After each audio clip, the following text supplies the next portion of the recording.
Welcome to the channel, guys. As you can see, we got our fender flare for the Jeep. These are a lot like the ones I got on the other Jeep, the 92 Jeep. But let's install these, and I think that's going to look really good.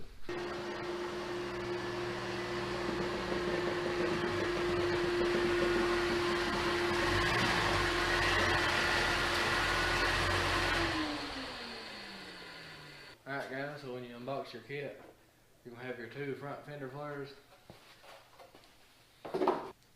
Then you'll have your two rear sections.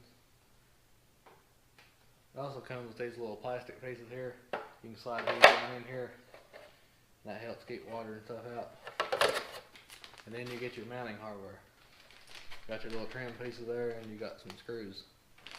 Alright guys, so I don't think I'm going to use the screws that come with. I've actually used these on the 92 Jeep before, and I've actually had some of them missing, so I'm going to use some type of self-tapper screws. So go to Lowe's and buy some self-tapping screws.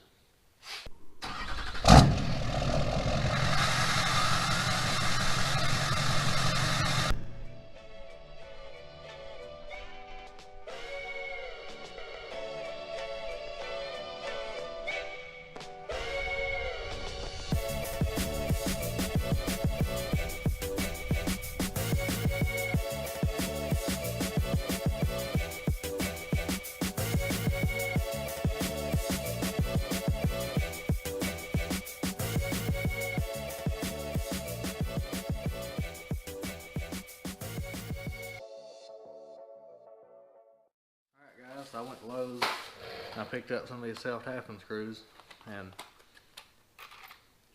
these are a little bit thicker than the smaller ones, so that right there should be pretty good. They don't have any of these hoses drilled out yet, so you'll have to do that yourself. Then after you drill your hose out, you can install your trim pieces. Alright guys, so I got my drill bit, and obviously you want to use a size smaller than the screw you're going to use. So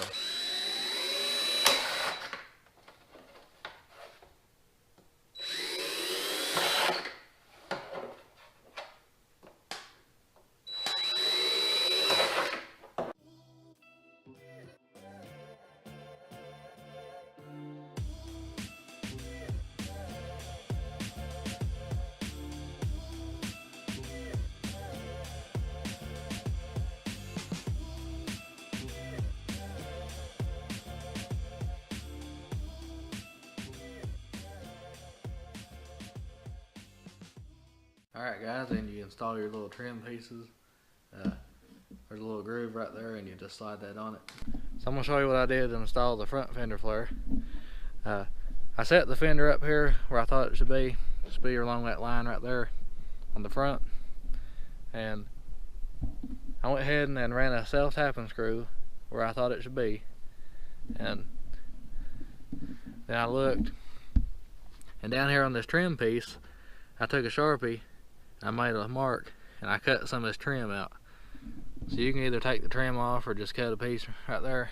So if you ain't going to use the self-tapping screws, just hold this fender flare up here somehow, use tape or just kind of eyeball it, and take you a Sharpie or something and make a mark on all these holes, and then when you pull it back off, you'll know where to drill your new hose at. So now we got this fender flare lined up, we now can install it.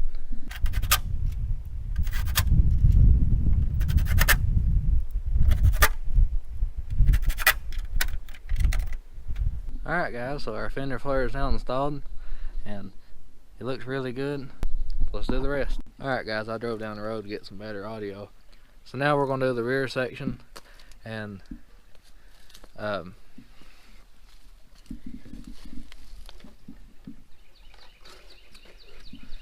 it's a lot like the front section. I'm just going to set my fender flare up here to where I think it should be at, and once I do that, I'm going to take a Sharpie and I'm going to mark the area that I want to cut out. Now what I decided to do is go along this crease right here. Also, if you decide you're going to cut higher, look out for these little areas right here. Those are little spot welds. I don't know if you can see it, but watch out for them. You don't want to cut them out because it separates the piece up in here from the body. So just keep that in mind. If you do want to cut around that area, you can look on YouTube. There's some, it's called the cut and fold method. You can look that up. That's also a way you can do it. You just cut some slots out right here, and you take a hammer and bend it back. That's one way of doing it. But what I'm going to do, I'm just going to cut around this crease right here. When you get ready to do the door part, you'll just kind of hold it up there when you get the other piece installed, and right through here on this trim piece, if you got it, you'll have to take a Sharpie, mark a little line. You'll have to trim some of that piece out.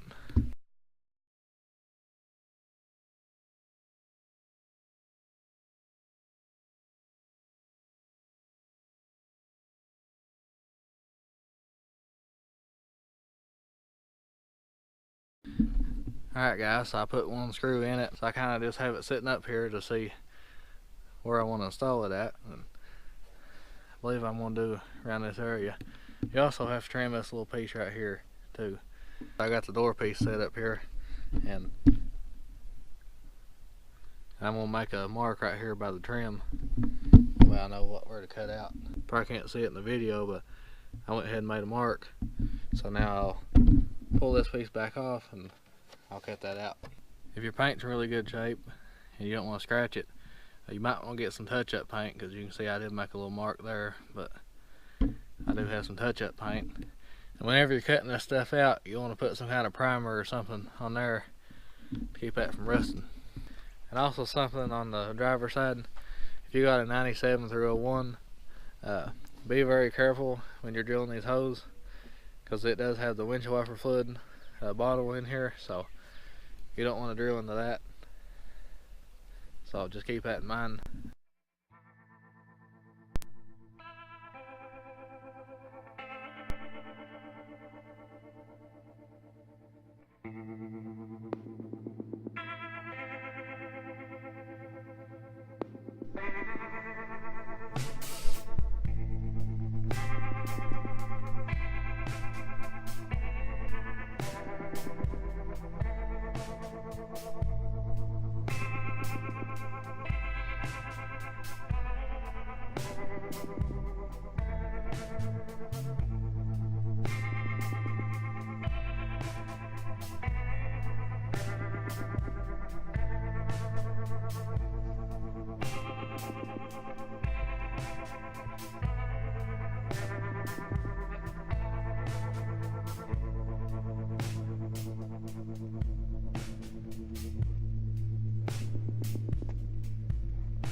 Alright, so I really like the way it looks.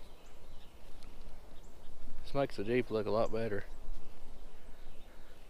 I had to do a little bit of trimming on the front right down here and a little bit on the other side, but the back don't seem to rub any. So I hope you liked the video. Thanks for watching. Please like and subscribe for more.